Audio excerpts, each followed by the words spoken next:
Now I'm going to explain you stanza second.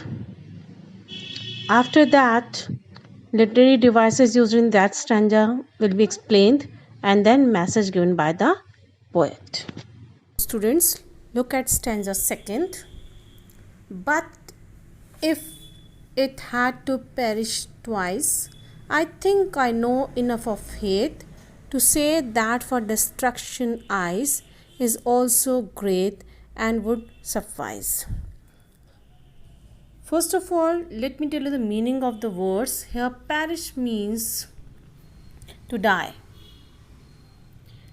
Destruction here means the action of destroying. And suffice here means be sufficient. In this poem, in this stanza, it stands for world. I repeat here, it stands for world. And ice stands for hatred.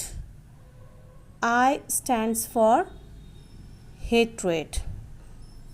The main idea of these lines is that the hatred can also destroy the world. Here the poet wants to tell us that fire can bring the destruction of the existing world.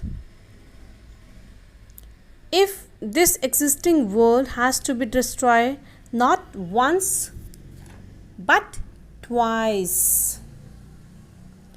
It has mentioned perish twice. That means world can be destroyed not only once because of desire but twice because of eyes.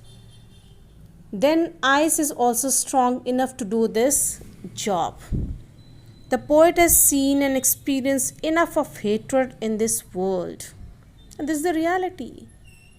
People, they started hating each other because they are having lots of desires, and to fulfill those desires, they used to do this. And cold reasoning, devoid means entirely lacking of. Human feelings also produce hate. People, they are lacking the feelings,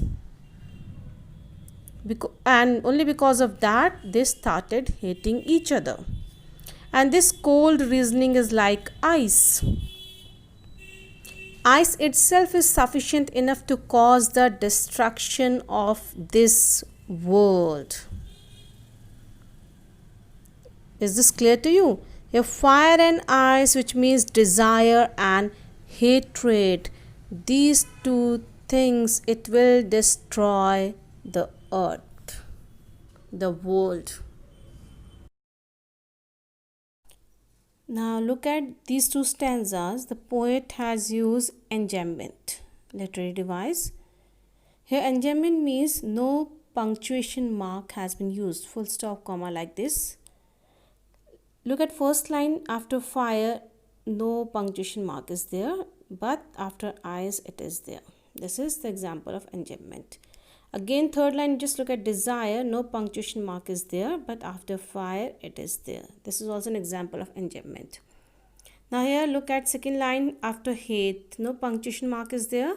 After ice, no punctuation mark, and after great, no punctuation mark is there. In these three lines, no punctuation mark is there, but after suffice, full stop is there. So this is an example of enjambment. Next poetic device is symbolism. Here means different from their literal meanings. Like fire is the symbol of desire. It shows desire. Ice, that is hatred.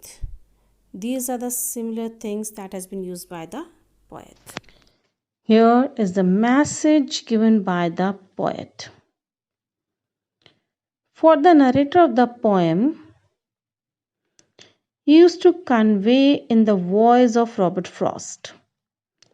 It really doesn't matter whether it is fire or ice that will destroy the world. What matters is What is done about the heat or cold? Just look at it carefully. What matters is what is done about the heat or cold. In this sense, this poem is a call to act, to stop arguing about the how the earth will end. In fact, man should be debating about what man can do to stop it. Means we should not argue about how the earth will end. Instead of that, we should debate about what man can do to stop it. Students, I think you enjoyed doing this poem. If you are having any kind of doubt regarding this poem, you can contact me. Thank you. Have a nice day.